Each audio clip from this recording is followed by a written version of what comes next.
Olunaku olwaleero mu mmisa etegekeddwa ku Lubaga Cathedral ey'okutendereza emirimu n'okwebaza Katonda olw'obulamu bwa Profesa John Chrysostom Ssekamwa, abantu bangi bagijjumbidde omubadde ab'eŋŋanda, emikwano, abakozi ababadde bakola n'omugenzi okuva mu ssettendekero St. Lawrence, abamu ku bayizi omugenzi babadde asomesa n'abantu abalala ab'enjawulo.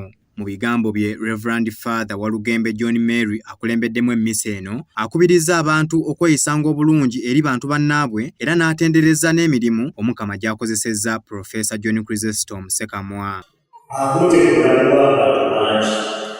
So he has lived a life worth living.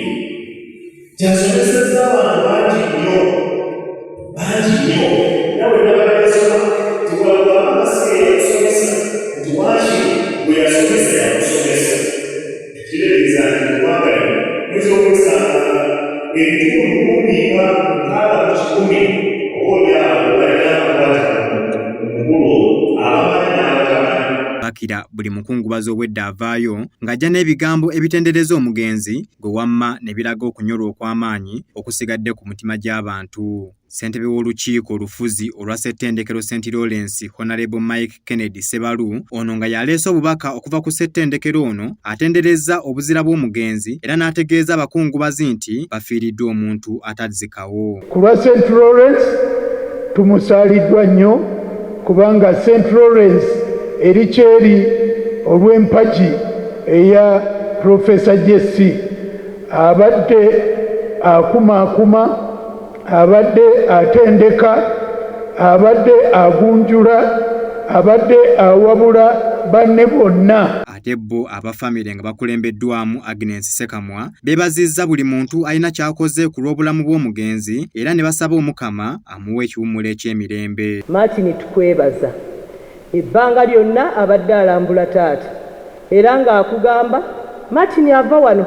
Agnes enkya tukeera kiteezi Martin aŋŋambye bw'ati, bannange nammwe mwebale nnyo okubeerawo ne Profesa ebbanga lyonna. Abamu ku bayizi ababangulibwa mu by'obusomesa ku ssettendekero St. Lawrence, Profesa John Chrysostom babadde asomesa nabo balaze okunyolwa kwabwe olw'okufa kw'omusomesa waabwe. Tugenda musubwa nnyo ne byasomesa nti kati ssaawa zino tugenda kuba tetukyasobola bifuna, bye yanditugambye essaawa eno takyasobola bitugamba, naye twebaza nti ebimu bingi abitugambyeko era tugenda biteeka mu nkola. Era ng'omuntu yenna abadde omumanyi nga mukugu kyakola akimanyi tujja mu misinga naye era nga bw'omanyi Katonda yagaba era yajjawo tujja misinga services ze kuba abadde mumanyi abadde muntu era nga bw'omanyi omuntu akola kyategeera. Nga ssettendekero St. Lawrence ekyagenda mu maaso n'okukungubagira emu ku mpagi Luwaga ate omwagalo w'abangi John Chrysostom Ssekamwa, olunaku olwaleero wateekeddwateekeddwawo okusaba ku kkanisa y'Abakatuliki e Lubaga olw'okwongera okutendereza emirimu gy'akoledde eggwanga lino. Wabula kino kirekawo ekibuuzo oba nga ddala empagi eno eneddizikawo. Ku lwa Slavu TV, Kawuma Samuel Mutumba.